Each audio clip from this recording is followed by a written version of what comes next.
నమస్తే, welcome to our channel. నేను అంకిత. ఈ నెల 16వ తారీఖున చంద్రబాబు నాయుడు గారు గుజరాత్ వెళ్ళబోతున్నారు. అక్కడ రీఇన్వెస్ట్మెంట్ 24 సభ జరగబోతున్నట్లు తెలుస్తుంది. సో ఇదే సభకు నరేంద్ర మోడీ కూడా హాజరు కానున్నట్లు తెలుస్తుంది. మరి అక్కడ ఏం జరగబోతుంది, మరిన్ని విషయాలు తెలుసుకోవడానికి నాతో పాటు సీనియర్ జర్నలిస్ట్ సిఎస్ఆర్ ఉన్నారు. ఆయనతో మాట్లాడదాం. Hi sir. హలో సార్, ఈ నెల 16వ తారీఖున చంద్రబాబు నాయుడు గారు గుజరాత్ వెళ్ళబోతున్నారు. సో అక్కడ రీఇన్వెస్ట్మెంట్ 24 సభ జరగబోతున్నట్లు తెలుస్తుంది. సో అయితే ఈ సభకి నరేంద్ర మోడీ కూడా రాబోతున్నట్లు తెలుస్తుంది. సో అక్కడ ఎలాంటి కీలకమైన నిర్ణయాలు తీసుకోబోతున్నారు? సో అఫీషియల్గా ప్రోగ్రామ్ ఏంటి అంటే 16 నుంచి 18 తారీఖు వరకు రీఇన్వెస్ట్ 2024 అనేటువంటి ఒక సదస్సు జరగబోతుంది. ఆ సదస్సు ఎక్కడ జరుగుతుందంటే గుజరాత్ రాష్ట్రంలో గాంధీనగర్లో జరుగుతుంది. సో గాంధీనగర్లో జరిగేటువంటి ఈ రీఇన్వెస్ట్ 2024 సదస్సుకు చంద్రబాబు నాయుడు గారికి కూడా ఆహ్వానం వచ్చింది. ఆయన అక్కడ పార్టిసిపేట్ చేయబోతున్నారు. ఏంటి అక్కడ అని అంటే, అక్కడ ఈ హైడల్ ప్రాజెక్ట్స్కి సంబంధించి కానీ, అలాగే సోలార్ పవర్ సంబంధించి కానీ, అంటే విద్యుత్తుకు సంబంధించినటువంటి అంశాలు అక్కడ రాబోతుంది. ఆ సదస్సులో ప్రధానమైనటువంటి అంశం రాబోయేటువంటి రోజుల్లో ఎలక్ట్రిసిటీ డిమాండ్ ఎంత ఉందో ఆ డిమాండ్కి తగిన విధంగా సప్లై కూడా ఉండాలి. సప్లై ఉండాలంటే జనరేషన్ కూడా ఉండాలి.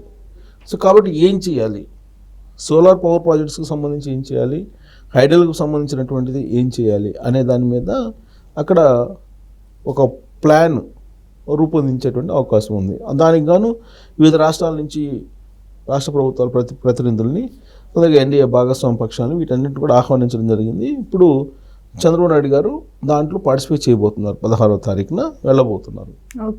ఈయన పవర్ పాయింట్ ప్రెజెంటేషన్ ఇవ్వడానికి అంతా సిద్ధమయ్యారు. పవర్ పాయింట్ ప్రెజెంటేషన్ ఇవ్వడానికి ఇక్కడ రాష్ట్రంలో ఉండేటువంటి అధికారులని, విద్యుత్ శాఖ అధికారులని, వీళ్ళందరూ కూడా మొత్తం ఉండేటువంటి అందుబాటులో ఉండేటువంటి వనరులు ఏంటి, రాబోయేటువంటి రోజుల్లో మనం సోలార్ పవర్ ప్రాజెక్ట్స్ జనరేషన్ కోసం మనకు ఉండేటువంటి వెసులుబాటు ఏంటి, హైడల్ ప్రాజెక్ట్కి సంబంధించినటువంటి వెసులుబాటు ఏంటి, వీటన్నిటిని అక్కడ ఎక్స్ప్లెయిన్ చేస్తే కనుక ఇన్వెస్టర్స్ వచ్చేటువంటి అవకాశం ఉంది.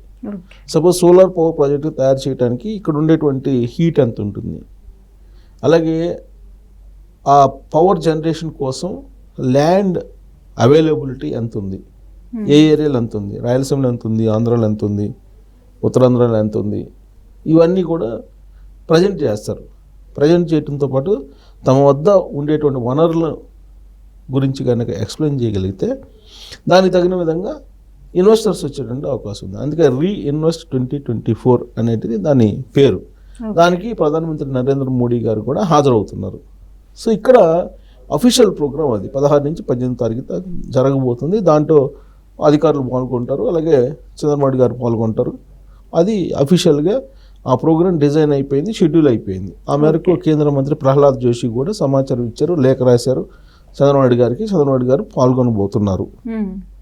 అయితే ఇక్కడ రాజకీయపరమైన అంశాలు చర్చకు రావా, ఓన్లీ అఫీషియల్గా ఉండేటువంటి అంశాలే చర్చకు వస్తాయనంటే అఫీషియల్గా ఉండేవే మనకు కనిపిస్తాయి. బట్ అన్అఫీషియల్గా తెర వెనుక జరిగేటువంటి పాలిటిక్స్ మనకి కనిపించవు. మనం ఎక్స్పెక్ట్ చేయాలి, లేదంటే సమాచారం సేకరించుకోవాలి, సమాచారాన్ని రాబట్టాలి.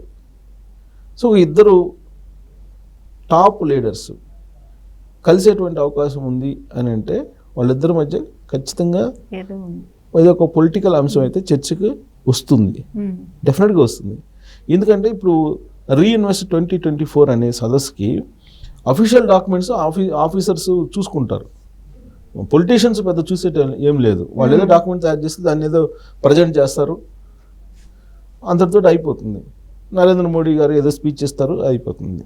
కానీ దాని వెనక పొలిటికల్ ఇష్యూస్ ఏదైతే ఉంటాయో అవి చాలా ఇంపార్టెంట్. చాలా మళ్ళీ ఈ మధ్యకాలంలో నరేంద్ర మోడీ గారిని కలవాల. సో ఇప్పుడు మళ్ళీ చంద్రబాబు గారు నరేంద్ర మోడీ గారిని కలవబోతున్నారు. ఒక దాదాపు 4 రోజుల నుంచి కలిసినటువంటి దాఖలాలు లేవు. సో 4 రోజుల తర్వాత ఆయన కలవబోతున్నారంటే వాళ్ళిద్దరి మధ్య ఖచ్చితంగా రాజకీయపరమైన అంశాలు చర్చకు వస్తాయి. ఏ రాజకీయపరమైనటువంటి అంశాలు చర్చకు వచ్చేటువంటి అవకాశం ఉంది అని అంటే కేంద్రం వైపు నుంచి ఎన్డీఏ సంబంధించినటువంటి అంశాలు ఖచ్చితంగా నరేంద్ర మోడీ గారు షేర్ చేసుకునే అవకాశం ఉంది. ఎందుకంటే ఈ మధ్యకాలంలో బీహార్ ముఖ్యమంత్రి నితీష్ కుమార్ కొన్ని రాజకీయపరమైనటువంటి స్టెప్స్ వేశారు.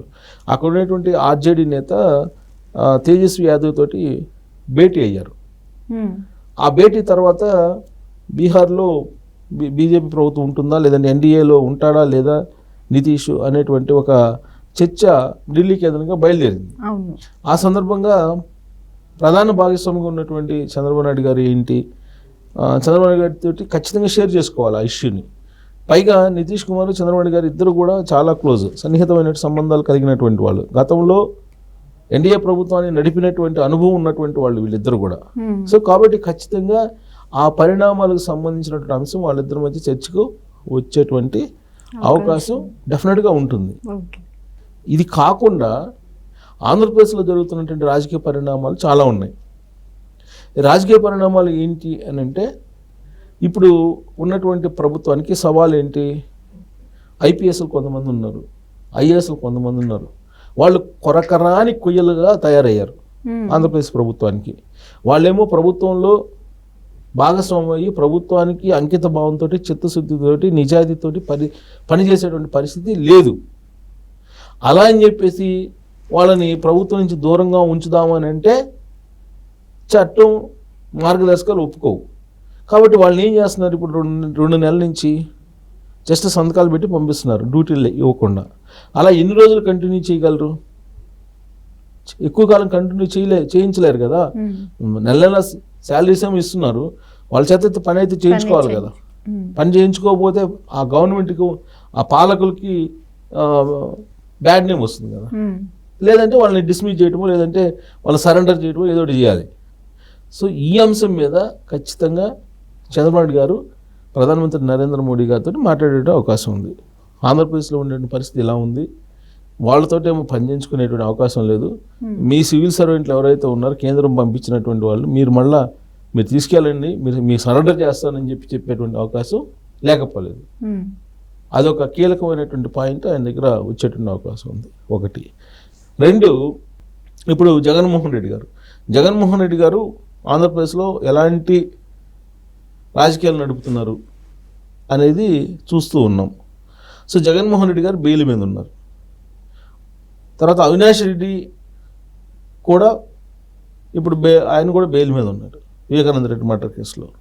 ఈ కేసులకు సంబంధించి కూడా వాళ్ళ మధ్య ప్రస్తావనకు వచ్చేటువంటి అవకాశం ఉంది.